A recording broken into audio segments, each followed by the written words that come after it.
안녕하세요, 한미가족 여러분. 성경, 하나님의 말씀, 또 사람의 글이라고 하는 주제로 우리 수요 성경 공부 오늘도 함께 하게 되었습니다. 지난 시간에는 구약 성경과 신약 성경의 관계라고 하는 주제를 가지고 같이 말씀을 나누었는데요. 이 구약 성경 혹은 또 신약 성경이라고 하는 이 표현의 한계가 좀 있는 것 같다. 39권의 성경을 우리가 구약 성경, Old Testament라고 부르고 또 27권의 성경을 신약 성경, New Testament 이렇게 부르다 보니까 마치 Old Testament, 구약 성경은 옛날 이야기, 철이 지난 이야기 같이 들리고 상대적으로 신약, New Testament는 새로운 이야기, 새로운 하나님의 약속 이런 느낌으로 다가온다는 거죠. 근데 우리가 보통 이렇게 새 것이 생기면 옛날에 사용하던 것은 흥미를 잃고 혹은 우리의 관심에서 사라져 버리는 것이 보통의 경험들인 것처럼 마치 성경도 구약 성경은 옛날 지나간 시대의 이야기니까 우리가 그렇게 관심을 기울이지 않아도 될 것 같고 주로 신약 성경에 나오는 말씀이나 가르침들을 좀 더 좋아하고 또 가까이 하려고 하는 경향들 이런 것들이 자연스럽게 이 용어 때문에 생기는 것이 아닌가 그런 생각을 좀 같이 나누었습니다. 그래서 편의상 그렇게 사용하긴 하지만 구약 성경이라고 하는 말 표현보다는 구약이라고 하는 것이 옛 언약이라고 하는 뜻이니까요. 구약 성경을 옛 언약이라고 부르기보다는 첫 번째 언약, 하나님께서 우리에게 주신 첫 번째 약속의 말씀 이렇게 이해하면 좋겠다. 설령 구약이라고 하는 표현을 쓴다고 하더라도 내용적으로 구약 성경을 이해할 때 이것은 옛날 이야기가 아니라 하나님께서 우리에게 처음 해주신 첫 번째 약속의 말씀이구나. 그렇게 생각을 하면 좋겠다라고 말씀을 드렸죠. 그럼 신약은 어떻게 이해하면 될까요? 새로운 약속, 신약은 저는 개인적으로 마지막 약속 이렇게 부르면 좋을 것 같아요. 새롭다 그러면은 또 여전히 또 옛날 얘기가 생각이 나는 거니까요. 구약 성경은 첫 번째 언약, 하나님의 약속. 신약 성경은 하나님께서 이제 마지막으로 주시는 약속. 그렇게 표현하면 좋겠다라고 생각이 듭니다. 그 고린도전서에 보면은 그 아담과 예수님을 비교해서 설명할 때도 그런 비슷한 표현을 썼습니다. 아담을 첫사람 아담 이렇게 표현을 하고 예수님을 마지막 사람 아담 그렇게 표현을 하십니다. 그러니까 처음과 마지막이라고 하는 것이 뭐 순서상으로 누가 먼저냐 뒤냐가 아니라 하나님께서 우리에게 처음 해주셨던 약속이라고 하는 뜻이고 첫 번째 사랑의 대상이라고 하는 뜻이고 마지막이라고 하는 것은 그런 첫 번째 사랑이 완성되어 나타나는 소위 최종 결정판 이런 느낌을 갖는 거죠. 그래서 아무튼 우리가 이제 구약 성경, 신약 성경이라고 하는 표현을 쓰는데 내용적으로는 그 옛날 이야기가 아니라 하나님 우리에게 처음 해주셨던 약속 그리고 신약 성경은 그 처음의 약속이 완성된 형태로 주신 마지막 약속 이렇게 이해하면 좋겠다라는 생각을 좀 갖습니다. 오늘은 이제 두 번째 시간인데요. 구약과 신약의 관계라고 하는 주제로 모두 3번에 걸쳐서 제가 말씀을 드리겠다고 했죠. 오늘은 이제 두 번째 시간인데요. 이 구약과 신약의 관계를 하다 보면 가장 많이 듣게 되고 또 하게 되는 표현 중에 하나가 이런 것입니다. 구약 성경은 율법이고 신약 성경은 하나님의 은혜다, 복음이다. 이제 그런 표현을 쓰죠. 이것도 정확한 표현은 아니지만 우리가 편의상 그렇게 씁니다. 구약은 율법의 시대, 그리고 신약은 은혜의 시대. 그러면서 그 다음으로 이어지는 이제 얘기가 뭐냐면 우리는 이제 율법의 시대에 살지 않고 은혜의 시대에 살고 있다. 율법은 지나갔고 이제는 은혜의 시대에 우리가 살고 있다. 그런 얘기들을 자연스럽게 하죠. 율법은 더 이상 우리가 지킬 필요가 없고 율법은 폐기가 되었고 그러므로 우리가 율법으로부터는 자유한 사람이 되었고 대신에 우리는 이제 은혜 안에서 그리스도 안에서 사는 사람이 되었다. 이런 표현들을 이제 하지요. 그런데 이 표현도 사실 우리가 편의상 그렇게 사용은 하지만 곰곰이 들여다보면 좀 한계가 있기는 합니다. 예를 들어서 구약 성경은 율법의 시대고 율법은 폐기가 되었고 더 이상 우리는 율법을 지킬 필요가 없다라고 하는 말을 쓸 때 예수님은 그러면 그렇게 생각을 하셨을까? 예수님은 뭐라고 말씀하셨을까? 예수님도 율법은 끝났다. 그렇게 말씀하셨을까? 그건 또 아니었어요.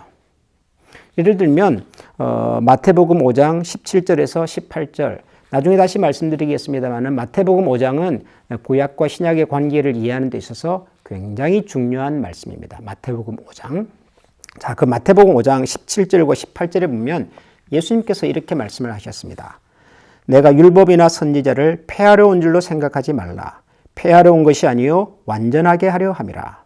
진실로 너희에게 이르노니 천지가 없어지기 전에는 율법의 1.1획도 결코 없어지지 아니하고 다 이루리라. 여기 보면 예수님께서 내가 율법이나 선지자를 폐하러 온 줄로 생각하지 말아라. 율법이나 선지자라고 하는 말은 그 당시 예수님 시대 그리고 초대교회 시대에 구약 성경을 부르는 일반적인 표현 중에 하나였습니다. 지난번에도 말씀을 드렸는지 모르겠지만 구약 성경을 유대인들은 크게 세 책으로 나눠서 불렀다 그랬죠. 첫 번째가 모세의 율법, 토라라고 하는 오경이고요. 두 번째가 선지자의 글이라고 하는 것입니다. 너빔이라고 하는 것입니다. 그리고 또 하나가 성문서, 거룩한 글들이라고 하는 건데 거기에는 뭐 시편, 잠언 여러 책들이 있습니다. 그래서 율법과 토라 그리고 선지자의 글 너빔이라고 하는 이름 그리고 성문서 커투빔이라고 하는 이름 이 세 권으로 구약 성경을 표현하는데 때로는 율법이라고 하는 말로 구약 성경을 다 부르기도 하고 때로는 율법과 선지자라고 하는 이름으로 구약 성경을 또 부르기도 하고 또 어떤 때는 율법과 선지자와 시편에 이르러 이렇게도 설명을 합니다. 다 같은 얘기입니다. 구약 성경을 말하는 것입니다. 여기 보니까 내가 율법이나 선지자를 폐하러 온 줄로 생각하지 말아라. 이 말은 내가 구약 성경을 폐하러 왔다고 생각하지 말아라. 그런 뜻이죠. 오히려 나는 율법을 구약 성경을 완전하게 하기 위해서 왔다. 예수님이 그렇게 말씀하셨습니다. 그러시면서 천지가 없어지기 전에는 율법의 1.1획도 결코 없어지지 아니하고 다 이루겠다라고 말씀을 하셨습니다. 그러면 예수님은 율법을 폐지하셨습니까? 분명히 예수님께서 나는 율법을 폐하러 온 것이 아니다라고 말씀하셨고 천지가 없어지기 전에는 율법의 1.1획도 다 이루겠다라고 예수님께서 말씀하셨단 말이죠. 자, 이런 말씀을 들으면 그럼 이게 뭔가라는 생각을 자연스럽게 하게 되지요. 분명히 우리가 배우기로는 우리는 율법의 시대에 살지 않고 율법으로부터 자유했고 해방이 되었다고 분명히 목사님께서 설교 시간에 그렇게 말씀을 많이 하셨는데 예수님은 율법을 폐지하려 한 것이 아니라 완전하게 하기 위해서 오셨다. 누가 맞는 걸까요? 당연히 예수님이 맞겠죠. 예수님께서 하신 말씀이 맞습니다. 근데 우리가 이제 이런 이 예수님께서 하신 말씀의 의미를 좀 이렇게 오해하는 이유 중에 하나는 우리 한글 성경에서 완전하게 한다라고 하는 이 표현 때문에 그렇습니다. 내가 율법을 폐하러 온 것이 아니라 완전하게 하기 위해서 왔다. 완전하게 하기 위해서 왔다. 그러니까 그러면 율법은 뭔가 좀 부족했나? 예수님이 오셔서 보충해서 완성을 시켜야 될 만큼 어떤 결함을 가지고 있었나? 이런 생각을 하게 되지요. 그런데 이게 완전하게 했다라고 하는 이 말의 정확한 뜻은 이룬다, 성취한다라고 하는 뜻입니다. 완전이라고 하는 말보다는 완성이라고 하는 말이 어쩌면 더 가까울지도 모르겠습니다. 그러니까 이게 무슨 말이냐 그러면은 예수님께서는 구약 성경이 뭔가 부족하고 결점이 있어서 그것을 보완해서 완전하게 하려고 하시는 것이 아니라 구약 성경을 통해서 하나님께서 우리에게 약속해 주시고 명령해 주셨던 것을 이루기 위해서 성취하기 위해서 오셨다라는 말이라고요. 그러니까 구약 성경에서 가르치셨던 많은 내용들이 막연한 이야기, 어떤 상상이나 공상의 얘기가 아니라 실제로 예수 그리스도라고 하는 분을 통해서 우리가 살아가는 이 세상 속에서 현실 속에서 그 말씀과 약속의 내용이 완전히 완성되었던 것이죠. 이루어진 것입니다. 성취가 된 것이죠. 그런 의미에서 구약 성경이라고 하는 것은 이제 구약 성경과 신약 성경의 관계를 우리가 생각을 할 때, 구약은 옛날 이야기니까 예수님 오시기 이전의 이야기니까 그건 없어도 되는 책이 아니라 구약의 말씀이, 구약 성경을 통해서 주셨던 하나님의 약속과 말씀이 예수 그리스도 안에서 참으로 현실이고 실제라고 하는 것이 확연하게 드러났다. 그리고 그 드러난 현상과 결과를 많은 사람들의 증언을 통해서 기록한 책이 바로 신약 성경이다. 그런 뜻인 거죠.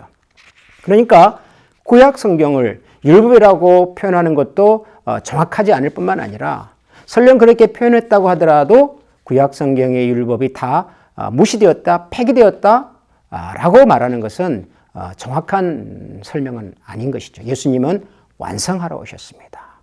구약 성경에서 약속되시고 명령하셨던 하나님의 그 말씀이 드디어 우리가 살아가는 현실 세계 속에서 구체적으로 실현된 현실들을 우리가 신약 성경의 기록들을 통해 본다라고 하는 것이죠. 이것이 예수님께서 내가 율법을 완전케 하기 위해서 왔다라고 하는 말씀의 의미다라는 뜻입니다. 자, 그러면 이제 여러분들 중에는 이런 생각을 하겠죠. 아니, 목사님, 분명히 성경에 보니까 율법이 폐기가 되었다. 이제는 우리가 더 이상 율법 아래 있지 않다라고 하는 말씀들이 있던데요. 라는 생각을 하실 겁니다. 대표적으로 로마서 같은 성경을 읽어보면 로마서 8장인가요? 내가 이제 더 이상 율법 아래 있지 아니하고 죄와 사망의 법 아래 있지 아니하고 이제는 생명의 성령의 법 아래 있다. 이런 표현들이 분명히 성경에 있는데 목사님 이건 어떻게 된 겁니까? 율법은 폐기가 된 겁니까? 안 된 겁니까? 그렇게 질문을 해볼 수가 있을 겁니다. 실제로 우리가 성경을 보면 율법이 폐기되었다고 말하는 성경들이 분명히 있습니다. 예를 들면 제가 말씀드렸던 로마서 7장 6절 같은 곳에는 이런 내용이 있습니다. 이제는 우리가 얽매였던 것에 대하여 죽었으므로 율법에서 벗어났으니 이러므로 우리가 영의 새로운 것으로 섬길 것이 아니요 율법 조문의 묵은 것으로 아니할지니라. 로마서 7장 6절에 있는 말씀인데요. 이게 분명히 우리가 율법에서 벗어났다. 우리가 얽매였던 것에 대하여 죽었으므로 율법에서 벗어났다. 그러므로 이제는 영의 새로운 것으로 섬기지 율법 조문의 묵은 것으로 섬기는 것이 아니다 라고 말을 합니다. 적어도 우리가 율법의 영향력, 율법의 세상에서 벗어났다. 그런 뜻이지요. 뿐만 아니라 히브리서 10장 1절 그리고 또 9절 10절에 보면 이런 말씀이 있습니다. 율법은 장차 올 좋은 일의 그림자일 뿐이요 참 형상이 아니므로 해마다 늘 드리는 같은 제사로는 나오는 자들을 언제나 온전하게 할 수 없느니라. 그 후에 말씀하시기를 보시옵소서 내가 하나님의 뜻을 행하러 왔나이다 하셨으니 그 첫째 것을 폐하심은 둘째 것을 세우려 하심이라. 이 뜻을 따라 예수 그리스도의 몸을 단번에 들이심으로 말미암아 우리가 거룩함을 얻었노라. 여기는 이제 제사와 관련해서 얘기를 하는데요. 히브리서 10장 1절에 보면 율법은 장차 올 좋은 일의 그림자일 뿐이요 참 형상이 아니므로 해마다 늘 드리는 같은 제사로는 나오는 자들을 언제나 온전하게 할 수 없다. 구약 성경에 나온 제사라고 하는 것은 그림자다 그런 얘기죠. 진짜가 올 때까지 한시적으로 필요했던 것인데 이제는 예수님께서 오셨으니까 더 이상 제사는 필요가 없다. 그런 얘기를 하는 거죠. 그래서 9절과 10절에 보면은 첫째 것을 폐하셨고 둘째 것을 세우신다. 첫째 것이 뭡니까? 제사죠. 율법이죠. 둘째 것은요. 예수 그리스도죠. 이런 내용들을 보면 분명히 율법은 폐지가 되었고 이제는 우리가 율법에서 벗어나 자유한 몸이 되었다라고 보는 것이 맞는데 이게 무슨 말인가 그런 생각이 들지요. 그런데 여러분 예수님께서 율법을 폐한 것이 아니라 완전케 하셨다. 다시 말하면 이루셨다. 성취하셨다라고 말할 때는 율법의 조문 하나하나를 다 지키신다. 그런 뜻이 아니다. 그 말이죠. 여기도 보면은 로마서 7장에 보면 이러므로 우리가 영의 새로운 것으로 섬길 것이요 율법 조문의 묵은 것으로 아니한다. 그런 뜻이 있죠. 그러니까 우선 정확하게 이렇게 정리를 제가 해드리겠습니다. 구약 성경에 나오는 모든 율법은 문자적으로 기록된 모든 율법은 폐지가 된 것이 맞습니다. 더 이상 우리는 율법 아래 있지 않습니다. 율법을 통해서는 그 누구도 하나님 앞에 나아갈 수가 없습니다. 율법으로 의롭게 될 사람은 아무도 없습니다. 사실이죠. 설령 구약 성경에 나오는 아브라함이나 혹은 모세나 다윗이라고 할지라도 그들이 율법을 지켜서 하나님 앞에 의롭게 되지 않았습니다. 성경은 분명하게 아브라함도 그렇고 다윗도 그렇고 하나님을 믿음으로 의롭게 되었다라고 말을 하고 있습니다. 자, 그러면 율법이 폐기가 되었는데 예수님이 다시 이루셨다라고 하는 말은 무슨 말일까요? 여러분, 제가 마태복음 5장이 구약과 신약의 관계를 설명하는 데 있어서 굉장히 중요하다 그런 말씀을 드렸지 않습니까? 그 마태복음 5장을 이제 계속 읽어보면 예수님께서 그런 말씀하세요. 내가 이제 율법을 폐하려 온 것이 아니라 완전하기 위해서 왔다. 천지가 없어지기 전에는 1.1획도 다 없어지지 아니하고 이룰 것이다 라고 하시면서 무슨 얘기를 하냐 그러면은 예를 몇 가지 드십니다. 옛 사람들은 말하기를 살인하지 말아라. 살인하면 하나님께서 심판하신다 라고 말했는데 무슨 율법이죠. 살인하지 말라.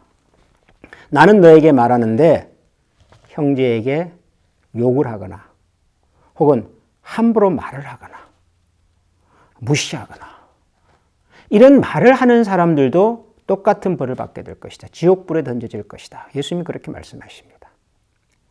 살인, 누군가의 생명을 빼앗는 행위는 하나님께서 엄하게 벌을 내리십니다. 그건 죽음입니다. 그런데 예수님께서는 누군가의 생명을 빼앗는 행위가 아니라 할지라도 누군가에게 욕을 하고 무시하고 거기 보면 라가라 하는 자는 이런 표현이 나오는데 라가는 그 당시 유대 사람들이 사용하는 욕설이었습니다. 욕설. 요즘 우리가 살고 있는 미국에서는 예를 들면 F-word 같은 거죠. 그런 말만 해도 지옥불에 던져진다라고 말씀을 하십니다. 훨씬 더 엄격하게 말씀을 하시죠. 또 이런 말씀도 하십니다. 옛 성경이 이르기를 간음하지 말아라라고 말을 했는데 나는 형제와 자매를 향하여 이웃에게 음욕을 품는 자마다 다 간음했다. 예수님 그렇게 말씀을 하십니다. 옛 성경에서는 원수는 미워하고 이웃은 좋은 사람은 또 사랑하라 그렇게 말했는지는 모르겠지만 나는 너에게 말한다. 원수도 사랑하라 그러십니다. 그러니까 여러분 예수님께서 하시는 말씀이 뜻이 뭐냐 그러면은 구약 성경에 나오는 율법의 조문 하나하나를 지키는 것은 의미가 없습니다. 그런다고 하나님 우리를 이렇게 봐주시는 것은 아닙니다. 그러나 하나님께서 왜 우리에게 그런 말씀과 약속과 명령을 주셨는지 그 뜻을 헤아리고 그런 율법의 의미와 내용을 살펴서 하나님이 우리에게 참으로 기대하시는 것대로 살아가도록 애를 써야 한다는 것이죠. 그래서 예수님께서는 이 마태복음 5장 마지막에서 이렇게 말씀하십니다. 그러므로 하늘에 계신 너희 아버지의 온전하심 같이 너희도 온전하라 그러십니다. 그러니까 이 온전하라는 말도 완벽한 사람이 되어라가 아니라 구약 성경을 통해서 하나님 우리에게 가르쳐 주셨던 그 가르침의 정신과 내용을 살펴서 설령 문자적으로는 아니라 할지라도 그 내용에 따라서 하나님이 뭘 기뻐하시는지를 깊이 생각하고 고민하고 그렇게 살아가려고 애를 써야 한다라고 하는 것이죠. 예수님은 그런 의미에서 구약을 완성하신 분이십니다. 재미있는 것은 예수님께서 마태복음 5장에서 내가 율법을 폐하러 온 것이 아니라 완성하기 위해서 왔다라고 말했던 그 완성이라고 하는 단어와 똑같은 단어를 가지고 성경에서는 이런 표현들이 있습니다. 첫 번째는 로마서 13장 8절인데요. 피차 사랑의 빛 외에는 아무에게든지 아무 빛도 지지 말라. 남을 사랑하는 자는 율법을 다 이루었느니라. 율법을 다 이루었느니라. 이 이루었다라고 하는 말이 예수님께서 사용하신 완성이라는 단어와 똑같은 단어입니다. 갈라디아서 5장 14절에는 온 율법은 내 이웃 사랑하기를 내 자신같이 하라 하신 한 말씀에서 이루어졌느니라. 온 율법이 이루어졌답니다. 여기 이루어졌다라는 말도 예수님이 사용하신 바로 그 단어입니다. 완성. 언제요? 내 이웃 사랑하기를 내 자신같이 할 때. 갈라디아서 5장 6절에는 이런 말씀도 있습니다. 그리스도 예수 안에서는 할례나 무할례나 효력이 없으되 사랑으로서 역사하는 믿음뿐이니라. 할례, 구약 성경을 대표하는 거겠죠. 무할례, 신약 성경을 대표하는 사람들이겠죠. 예수 안에서는 할례냐 무할례냐가 중요하지 않다. 중요한 것은 사랑으로서 역사하는 믿음뿐이다. 역사는 바로 그 완성입니다. 무슨 말 같습니까? 구약의 가르침, 구약 성경의 가르침, 구약의 율법을 이루는, 성취하는, 완성하는 하나님 앞에서 온전한 길로 가는 지름길이 뭐냐면 성경은 여러 곳에서 사랑이라고 말합니다. 사랑하는 자는 율법을 다 이루었느니라. 내 이웃 사랑하기를 내 자신같이 하라 하신 이 말씀에서 온 율법이 이루어진다. 할래나 무할래나 그것이 중요한 것이 아니라 사랑으로서 역사하는 믿음뿐이다. 그러니까 여러분, 우리가 구약 성경을 읽고 이해할 때 중요한 것은 뭐냐면 거기에 난 조문 하나하나가 아니라 하나님 왜 그런 조문을 주셨는가, 왜 그런 가르침과 명령과 약속을 주셨는가를 헤아리고 그 헤름 속에서 그렇다면 이 시대를 살아가는 우리는 어떻게 그리스도 안에 있는 이 사랑의 빛으로 그 말씀들을 이해하고 실천하고 나누면서 살 것인가. 이게 구약을 이루고 구약의 약속과 가르침을 완성하는 그리스도인의 삶의 자세다 그런 말이죠. 사랑의 빛으로 하는 것입니다. 사랑의 빛으로. 그러므로 사랑으로 하지 않는 모든 것은 다 거짓이고 잘못이고 죄라고 말할 수 있습니다. 아마 나중에 기회가 되면 우리 그리스도인들이 오늘날 이 시대를 살아가면서 고민하는 여러 가지 윤리적인 문제에 대해서도 같이 한번 제가 공부를 하고 싶은데요. 여러분, 윤리적인 문제라고 하는 것이 사실 답이 없을 때가 참 많습니다. 그 선을 정확하게 긋기가 어려울 때가 많습니다. 그러면 그때 기준은 뭘까요? 사랑으로서 역사하는 믿음. 사랑의 빛으로 우리의 이런 판단과 생각과 결정의 동기가 정말 하나님을 사랑하고 이웃을 사랑하는 것인가. 이것으로 판단할 수밖에 없다는 얘기죠. 자, 구약과 신약의 관계 두 번째 시간으로 같이 나누었습니다. 구약의 모든 율법은 다 폐지되었습니다. 끝났습니다. 우리는 더 이상 율법에 매여 있지 않습니다. 그러나 우리는 예수님께서 구약에 나타난 약속과 가르침을 완성하신 것처럼, 이루신 것처럼 우리도 구약 성경에 나타나는 하나님의 약속의 말씀을, 명령을 그 뜻과 의미와 정신을 살펴서 사랑의 눈으로 우리가 사는 세상 속에서 실천하고 또 순종하고 나누면서 살아가는 그런 그리스도인들이 되기를 소원합니다. 기도하겠습니다. 하나님 감사합니다. 주중에 한 시간 하나님의 말씀을 듣고 묵상하고 나누는 시간을 갖게 되어 참 감사드립니다. 우리가 이 시간을 통해서 하나님의 말씀을 같이 한번 살펴보는 이유는 이 말씀이 우리 삶의 기준이고 여기에 우리 인생에 답이 있다는 것을 알기 때문입니다. 그러기 위해서 이 하나님 말씀을 더 읽고 묵상하고 말씀이 가르치는 대로 살고 싶은데 과연 이 하나님의 말씀 우리에게 무엇을 얘기하고 어떤 길로 우리를 인도하는지를 좀 더 고민하며 진지하게 살펴보기를 원했습니다. 그런 중심과 소망을 가지고 함께하는 이 수요 성경 공부를 주님께서 축복해 주시고 비록 대면하여 만나지는 못하지만 영상을 통하여 만나는 모든 성도님들에게 하나님께서 크신 은혜와 자비를 더해 주셔서 이 시간이 우리 모두의 신앙에 큰 유익과 기쁨이 되는 아주 값진 시간이 되도록 도와주시옵소서. 예수님 이름으로 기도합니다. 아멘.